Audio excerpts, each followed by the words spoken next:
안녕하세요. 오늘도 진맥중입니다. 오늘은 마른 기침에 대해서 말씀드려 볼게요. 가래 없이 마른 기침이 오래 가는 분들 많으시죠? 일단 기침을 하니까 감기인가 싶어서 감기약을 처방받아서 드셔보셨을 거예요. 그런데 안 낫습니다. 그래서 병원을 여러 군데 가보면 하는 얘기가 조금씩 달라요. 어디서는 알러지라고 하고 또 어디서는 역류성 식도염 때문에 위산이 올라와서 그렇다고 해요. 또 그러다가 마른 기침을 한 지 오래되면 어느 병원에서는 천식약을 처방해 줍니다. 알러지라고 판단한 곳에서는 항히스타민제를 주겠죠. 역류성 식도염이라고 판단한 곳에서는 위산 억제제를 줄 거고요. 천식이라고 보고 천식약을 주는 곳도 의외로 꽤 많습니다. 천식이라고 진단이 안 나와도 천식약을 처방하기도 해요. 또 어떤 곳에서는 후비루, 즉 콧물이 목 뒤로 넘어가는 것이 기관지를 자극해서 기침하는 것으로 보고 비염약 혹은 콧물약을 처방하기도 합니다. 그런데 이렇게 다 해보고도 안 돼서 한의원에 오시는 거예요. 폐검사를 받아봤는데 이상이 없는 분들입니다. 엑스레이상 폐도 깨끗합니다. 그런데 왜 안 나을까요? 한의학에서 보는 마른 기침에 대해서 살펴보겠습니다. 기침은 하는데 가래도 없고 열도 없고 폐 사진도 깨끗해요. 폐 기능 검사에서도 이상이 없어요.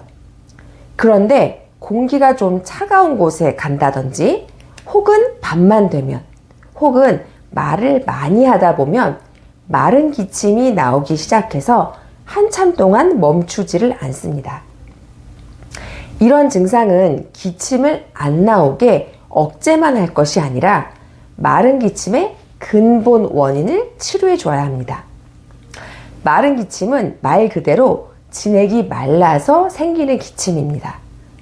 말랐으니까 촉촉하게 해줘야겠죠? 마른 진액을 보충해주고 촉촉하게 해주는 양약은 없습니다. 그러면 어느 부분의 진액이 마른 걸까요? 크게 세 가지 장기에서 진액이 마르는데요. 폐, 위, 그리고 신입니다. 폐의 진액만 마른 분이 있고 위의 진액이 마른 것이 오래되어서 위장에서 폐로 진액이 공급 안 되는 분이 있고요. 신의 진액이 말라서 기침이 위로 많이 뜨는 분이 있습니다.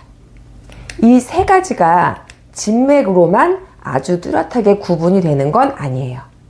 진맥상으로는 사실 비슷합니다. 맥이 우선 위쪽으로 뜹니다. 즉 부맥이 뚜렷하게 잡히고요.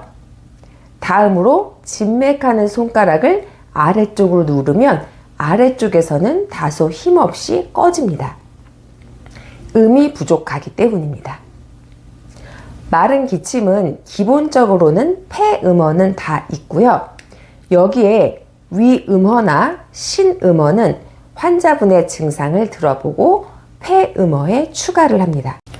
위음어까지 있는 분의 특징적인 증상은 입맛이 떨어졌다든지 다소 건조하거나 딱딱한 음식을 드시면 소화가 잘 안 된다든지 혹은 빈속에 속이 메슥거리는 불편감이 있습니다.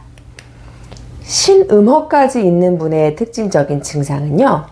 밤에 특히 입이 바싹 말라서 힘들다고 하십니다. 혹은 피부가 건조해지고 살이 잘 안 찝니다. 사실 한의학에서 신의 병이 들었다고 하면 다소 중병으로 봅니다.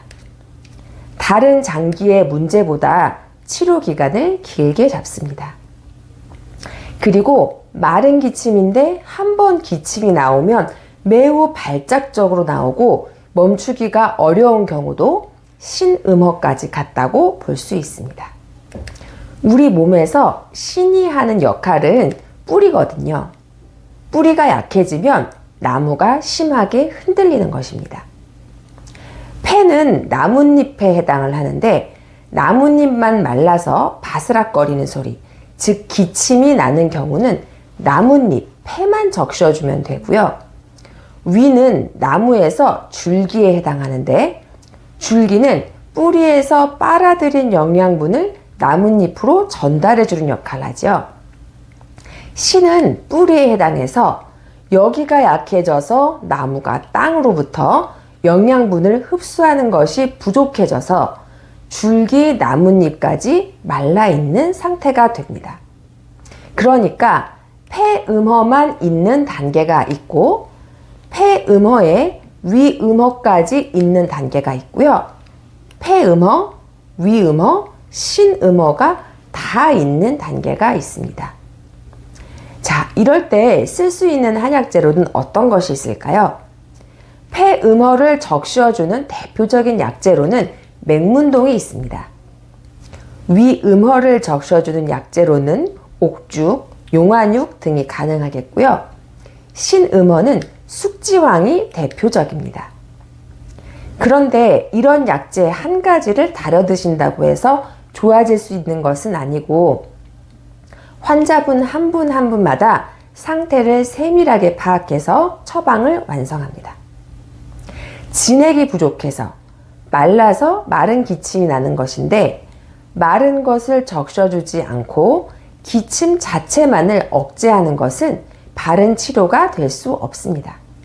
그리고 기침을 하는 것 자체로도 우리 몸의 체력을 많이 소모시키기 때문에 기침을 오래 하면 할수록 체력이 떨어져서 마른 기침은 더 악화가 됩니다. 혹시 오랜 마른 기침으로 고생하고 계신가요? 여러분의 마른 기침은 어떤 단계일까요? 나뭇잎만 말랐나요? 아니면 나뭇잎의 줄기까지 말랐는지, 아니면 나뭇잎 줄기에 뿌리까지 말랐을까요? 궁금하신 점이 있으시면 댓글로 남겨주세요. 오늘도 시청해주셔서 감사합니다. 다음 영상에서 뵐게요.